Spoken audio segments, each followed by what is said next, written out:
Tired of your Tableau time series charts showing irrelevant data from the distant past?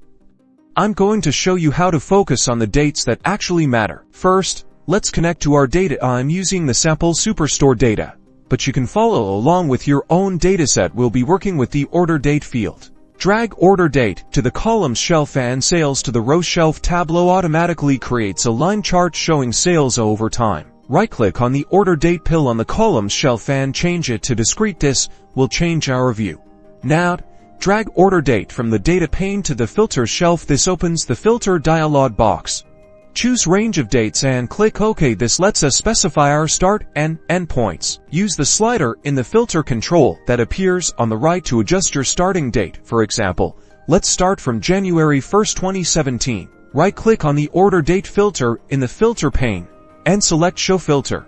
This allows end users to change the dates easily. Tableau dynamically updates the visualization, showing you only the data starting from your specified date. Now you can focus your analysis on the most relevant time frame. Don't forget to like and subscribe for more Tableau tips.